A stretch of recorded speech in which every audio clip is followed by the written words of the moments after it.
Alright, so now I got the new valve stem. See, and I got this. This is what you're gonna screw onto this, and then I'm gonna put that. I got the new valve stem here.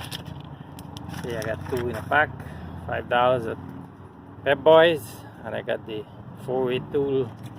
So you're gonna open up the valve stem, or you can screw it back in, and then this will screw on top of the valve stem, and you put it in. It's a little tight, so I might have to put it on pause. But you can see, I'm gonna slide this from underneath. It's a little tight. See the hole? So I gotta put this in there and then pass it up.